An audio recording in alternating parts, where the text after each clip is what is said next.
Yo, what up guys, how we all doing? Back with another reaction video, man. I hope everyone's well. This was requested yesterday, because, you know, we done the Dave Chappelle video and we got talking about the gun laws in the comments in America and the UK, so I guess it just kind of led to the American Revolution. And yeah, man, we're going to check it out. I don't know where this is going to start. I'm guessing, judging by this royalty, it's going to be Spain. Maybe Christopher Columbus. Yeah, man, we're going to get into it. I really don't know what to expect. I've watched OverSimplified before, but I can't remember what video. I think it was the Falkland Islands one. I've never watched this one anyway, so it doesn't really matter. But yeah, we're going to get into it, and I'm sure you Americans are going to love watching me watch this, because I know at some point I'm gonna see a lot of tea get thrown away, and it's gonna hurt my feelings. But we're gonna watch it anyway. Let's get into it.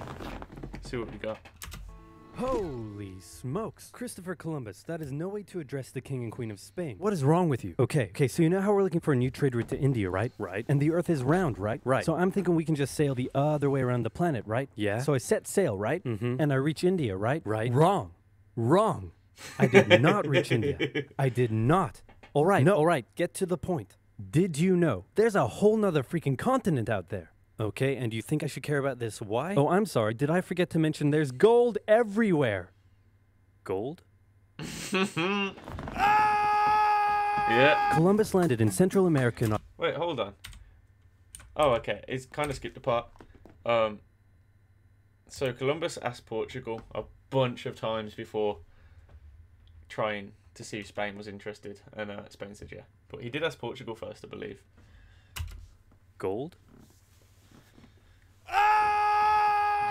Columbus landed in Central America in October 1492, and he had the time of his life. And by that I mean he went on a huge theft and murder spree. He stole gold, jewelry, people, and a hammock. And then he returned to show off all of his riches, including a few previously undiscovered items, such as tobacco, the pineapple, turkeys, and a hammock. Now I know what you're thinking, but oversimplified, Columbus didn't discover America, the Vikings did. And you'd be partially right. In the 11th century, Leif Erikson was the first European to land in America. But hey, if you love Vikings so much, then why don't you check out today's sponsor?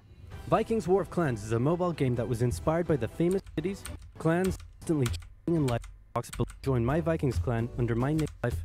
Alright, there we go. And suddenly the race was on to explore and conquer the New World. After a couple centuries of warring with the natives and each other, the European powers had claimed quite a lot of land, including this area, which both the English and the French claimed as theirs. One day the French said, "I'm gonna build some forts along here." And the English were like, "Could you not?" And the French said, "Sorry, but no, I could not." And they went ahead. Fucking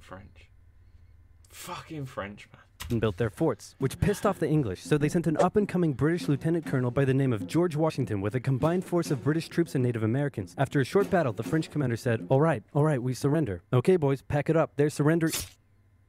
Oh, sorry, was I not meant to split his head open with a tomahawk? Don't worry, it's not like this will start a 7-year-long major global conflict. And what happened next was a 7-year-long major global conflict, which Great Britain won. At the peace negotiations, Spain gave up Florida, while France gave up all of its territories in North America. But Britain's victory came at a cost, a £60 million cost. They were now broke, in a lot of debt, and had to come up with some way to repay it. So they went to the colonies and said, okay, listen up. So a huge part of the war was spent protecting you from the French, and now we have no money because of it. So... pay up. I'm not sure what you're saying here. Okay, so we spent a lot of money protecting you from the French, right? Right. And now we're broke. That certainly is a pickle. Listen to me. We spent all of our money protecting you, and now we need money. Give me your fucking money. No. Okay, we're just going to go ahead and tax you. In 1764, Britain introduced the Sugar Act, forcing the colonists to import sugar and molasses exclusively from the British and to pay duties on them. Then a year later, they introduced the extremely controversial Stamp Act, and it worked a little something like this. "Hello, shopkeep. Hello, Mr. Bungleberry. Here's the deed for your new shack. Stamp. That'll be 3 pence, please." Hey, it'd be interesting for you to know, right? You know, in like British education, we don't get taught anything about this. How mad is that? Like, the American Revolution is not mentioned once through our entire history curriculum. Right, and I'll give you a quick 30-second run through. Right, in primary school, you do Egypt, you do the ancient Egyptians, the ancient Greeks, and the ancient Romans, and that pretty much spans all of primary school.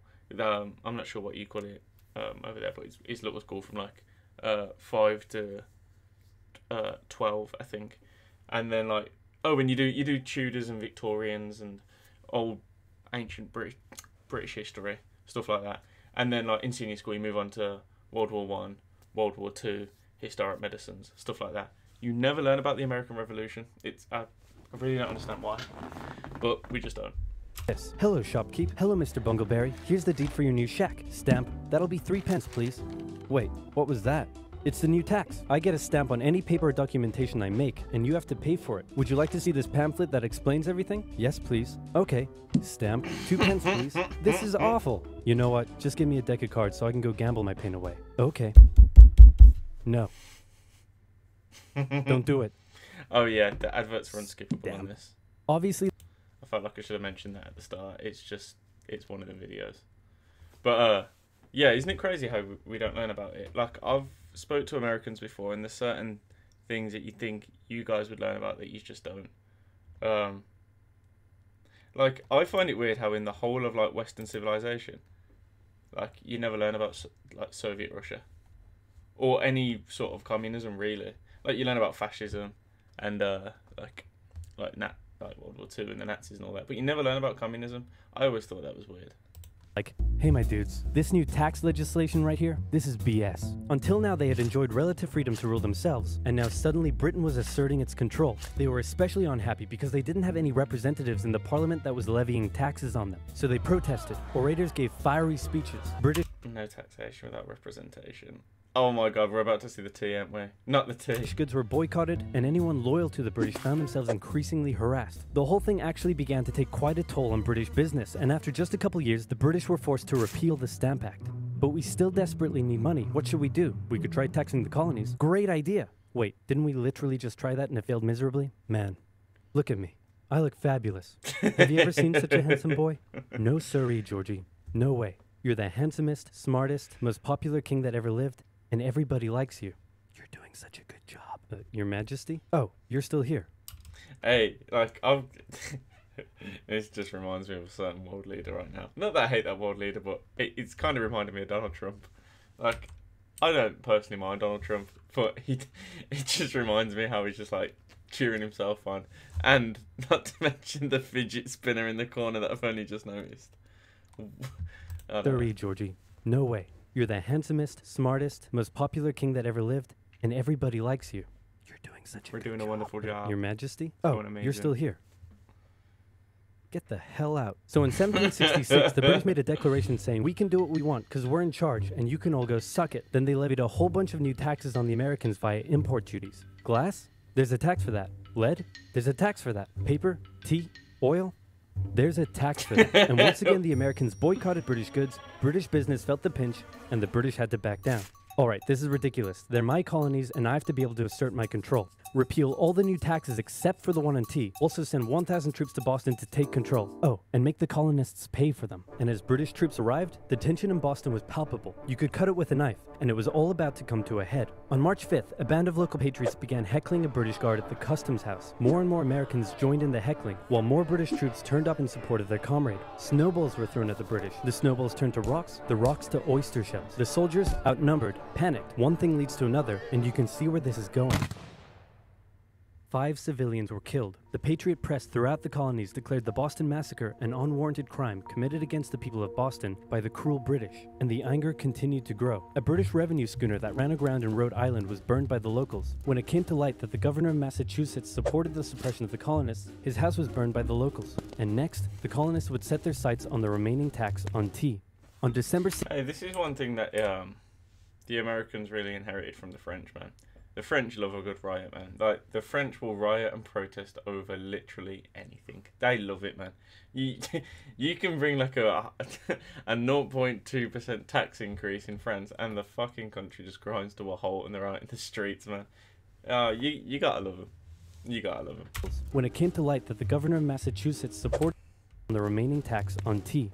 On December 16th, 1773, a band of patriots known as the Sons of Liberty disguised themselves as Native Americans, marched down to Boston Harbor, boarded a British merchant ship loaded with tea, and in front of thousands of spectators, threw nearly 10,000 pounds worth of tea overboard. The British were disgusted, and they punished Massachusetts with a vengeance. They dissolved its General Assembly, revoked their charter, and sent 3,000 more troops to occupy the city, meaning Boston and Massachusetts were now essentially under the direct... Yeah. Sorry about the adverts. There's not much you can do at the minute. I mean, I suppose I could have played the whole video for it and then replayed it, but I guess it's too late for that. And oh boy, were the people pissed. The other colonies saw what was happening and worried they might be next. So they called a brain trust to decide what to do. 56 delegates from 12 colonies gathered and met in Philadelphia at the First Continental Congress, and the roll call read like a who's who of America's finest thinkers. I'm talking lawyers extraordinaire Johnny A and Johnny J, experienced military commander Adams. George Washington, businessman and future alcoholic beverage Samuel Adams, faraway orator Patty H, guy who married a rich lady, Big J Dickinson, and while they weren't present at the first Congress, Big J Dickinson. Mr. Big Dick. soon names like James Madison, Benjamin Franklin, Thomas Jefferson, and much later Alexander Hamilton would. Hey man, just imagine just the people in that room. Like look at the names: Jefferson, Madison, Franklin. That man, there's some just appreciating just the wealth of knowledge that was in that room at the time. Would all serve time in the Continental Congress. The question now, though, was what to do about the British. After much bitter debate and disagreement, they eventually agreed on an amazing solution. They would simply ask the British to stop. Can you stop? No, it didn't work. Okay, then tell the local militias to start arming and be ready at a minute's notice. And across the colonies, these Minutemen stood ready for the beginning of the American Revolution. Hey, shout out to anyone that played Fallout, man. Oh my god. Fucking Minutemen. And settlement needs your help. I've marked this location on the map. Shout out to those that know. Revolutionary War. Now, having your colonies in open rebellion is one thing. Once they start arming themselves, that's when it really hits the fan. So British General Thomas Gage ordered 700 troops from Boston out into the rebel-controlled Massachusetts countryside to destroy stores of arms and ammunition held by the rebels in Concord. The British set out in the middle of the night. Patriots including Paul Revere rode ahead to warn that the British were coming, giving the rebels time to prepare. The two sides met in Lexington as the sun began to rise. They faced off against each other, and in the confusion, somebody shot first. The shot heard around the world marked the beginning of the American War of Independence. The rebels were outnumbered and had to fall back to Concord as the British split up to search for rebel supplies. However, more and more Patriot rebels kept showing up, and this time it was the British who were outnumbered as more fighting kicked off in Concord. The most professional army in the world was forced to flee back to Boston at the hands of local, poorly trained militiamen. And all along the British route back to Boston, Patriot rebels continued to gather and open fire on the retreating British. When the British reached Boston, the rebel militias surrounded them. Boston and the British were now under siege as small land and naval skirmishes continued around the city. And the British would suffer another embarrassing blow, this time in upstate New York. Colonel Benedict Arnold concocted a plan to take the British stronghold Fort Ticonderoga, which held a large amount of guns and ammunition. He set off towards the fort alone, hoping to Ticonderoga, which held a large amount of guns and ammunition. He set off towards the fort alone, hoping to recruit men along the way, when he came across the Green Mountain Boys, led by Ethan Allen, who, as it turned out, had the exact same... Okay, I'm gonna start listening now. Like, I've been listening anyway, but I don't know much about the Green Mountain Boys. Men along the way when he came across the Green Mountain Boys, led by Ethan Allen, who, as it turned out, had the exact same plan he did. So they decided to work together. But I'm in charge. No, I'm in charge. No, I'm in charge. No, I'm in charge. No, I'm in charge. No, I'm in charge. No, I'm in charge. This went on for some time until the Green Mountain Boys threatened to go home and Arnold had to concede. The group raided the fort at night while the Redcoats were asleep, and they caught them completely by surprise, taking the fort and all of its munitions with almost no resistance. Wow, great job, Ethan. Very impressive. By the way, what happened to that other guy we sent to take the fort? Who? Benedict Arnold. Never heard of him. Poor old Benedict Arnold. Don't worry, man. You're a lot more well remembered than Ethan is, so I suppose that's what matters. Oh man, I've really fucked up this video with the adverts. I do apologise. Part 2 will have none, I promise. What the fuck? Nobody knew what was going on. The colonies were in open rebellion, and for now they even seemed to be winning. So King George fired General Gage, replaced him with General William Howe, and ordered the rebellion to be put down immediately. Okay, the British are definitely going to retaliate for all of this, so we should probably put together a proper army. First, we need to pick a commander-in-chief, and I think we can all agree that that job should go to the man, the myth, the legend, George Washington. My friends, I am humbled and honored that you would consider me for such an important role. I did not expect for this. All right, you've been showing up in a military uniform every day for the last... I was gonna say he always used to wear military uniform, and from what I understand, his military record wasn't even that good. It's just he was the most experienced out of the rest. That's no respect to George Washington, but his military record actually weren't the best if you actually research it. George Washington. My friends, I am humbled and honored that you would consider me for such an important role. I did not expect for this. All right, you've been showing up in a military uniform every day for the last 10 months. We all know you wanted this, so cut the crap, George. Dude. Uncool. So Washington began his journey up to Boston to take command of the newly established Continental Army, just as the British made their first major attempt to break the siege. They made plans to take the high ground on Bunker Hill, but spies warned the Continentals of the British plans, so they fortified Bunker Hill and set up defensive positions on nearby Breed's Hill. The day of the battle came, and as the British advanced, a barrage of Continental gunfire was opened up on them. Twice they tried to climb the hill, twice they were pushed back. The battle lasted 3 hours until the Continentals finally ran out of ammunition and had to retreat, allowing the British to take the hill. While technically a British victory, they suffered nearly 1,000 casualties to the Continentals' 400. The colonists showed the British that this wasn't just a rebellion, it was war, and they were ready for it. But one thing they weren't sure about was why they were fighting. While some radicals were starting to throw around the I word, most hoped to eventually repair their relationship with Great Britain. So they sent a letter to King George saying, "Hey man, looks like things aren't going your way. Remove the taxes and let's be friends. I'm gonna kick your Fucking ass. George, man. Send that to the colonies. Your Majesty, your handwriting is terrible. Are you sure? Just do it." What does it say? He's gonna lick my... Gross. Oh my god. So, okay, I got some questions, and I'm just gonna ask them, and you can answer them in the comments, right? So, when do you learn about the American Revolution? And so, when you learn about the American Revolution, obviously you'd learn it in a factual way that this is what happened. I get that. And then do you go out and do European history? Or like world history, or is it just more American-based history, like the wars in Mexico and like the Wild West and stuff like that? How does your curriculum work, and does it differ between schools? I imagine it does, but I can't imagine that you would study like ancient Greece or ancient Egypt. I don't know if your curriculum would find that relevant. I don't know. I only like, and not from other British people, but on like kind of like other Americans on TikTok, they kind of slate the American education system. I don't really know why. I'm not sure how bad the education system is, but in terms of like an economy and a country and like a technological society, America's doing really well. So you'd imagine that you'd have a good education system, but maybe I'm wrong. Oh shit.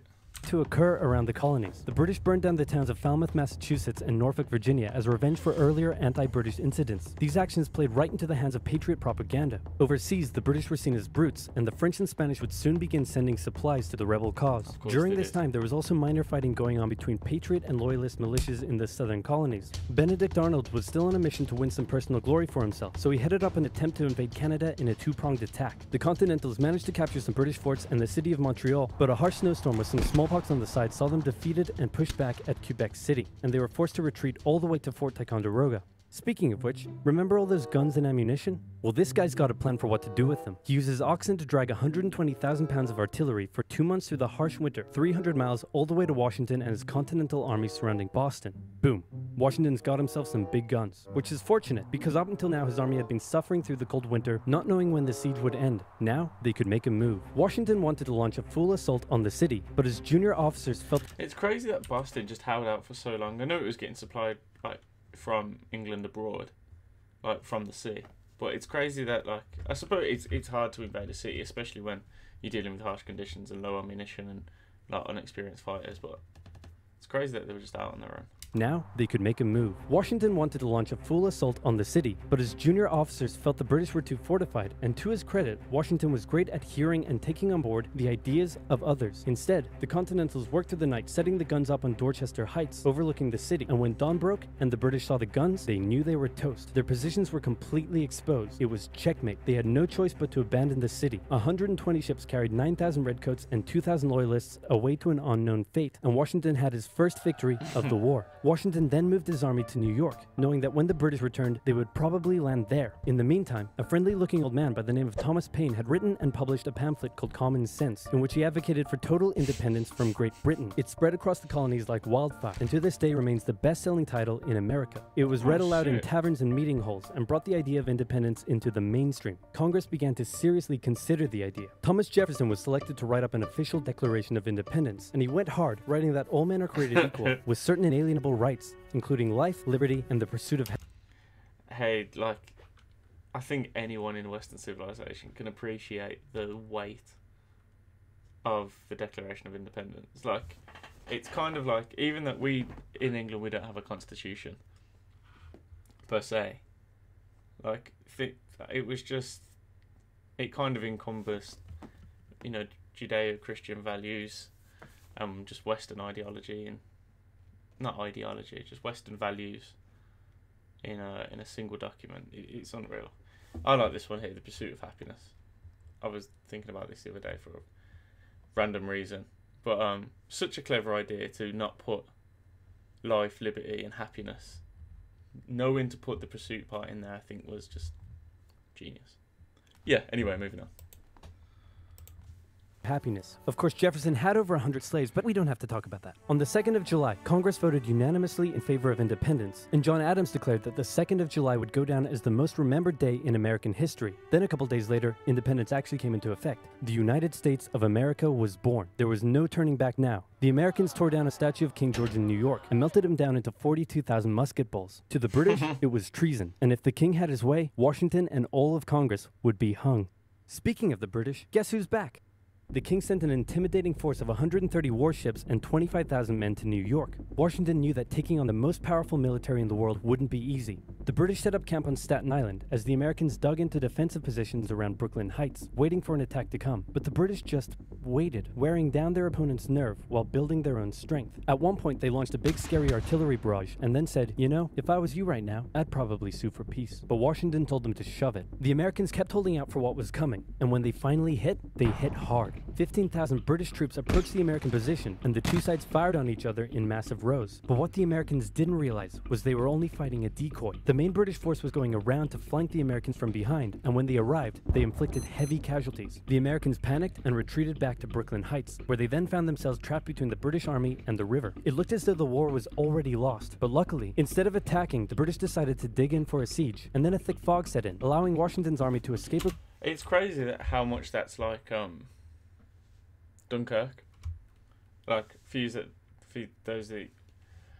those of you that don't know, like when England reinforced France in the early stage of World War II, I think we sent an expeditionary force over, and it was quickly pushed back by the German Blitzkrieg, and they pushed us and the French all the way back to Dunkirk. And we thought, well, the British thought at the time that the Germans were going to attack and kill all the remaining British and French troops, and they didn't. There's a few reasons why they didn't, and we ended up using civilian ships to take us to the warships to carry the troops back. But yeah, it's just crazy that that's kind of a similar story. Instead of attacking, the British decided to dig in for a siege, and then a thick fog set in, allowing Washington's army to escape across the river unimpeded. The British continued to chase and engage the Americans at Manhattan, and the Americans suffered defeat after defeat after defeat. It was a disaster. Washington's leadership was called into question, as thousands of American POWs were left to rot as traitors. Washington's army fled through New Jersey all the way down to Pennsylvania. Rarely had an army been so badly beaten, yet survived to fight another day. I wonder if this is like, I think personally, when I think of like the Americans, I think of like American resilience and fortitude and perseverance, and you know, these kind of words that just genuine mental toughness.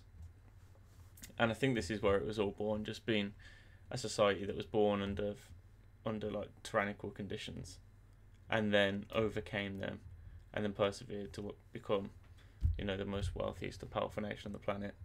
I think that's why you Americans are kind of like the way you are. Let me know if you agree. I think that would be a big reason. Obviously, there's rules in the Constitution that kind of guide that kind of mentality, but you know what I mean, like yeah, you know, that American mentality, hardworking, living the American dream, stuff like that. I think if you're born into a society like this where you're under tyrannical foreign occupancy, that's kind of gonna bring out the best in you. Let me know what you think, man.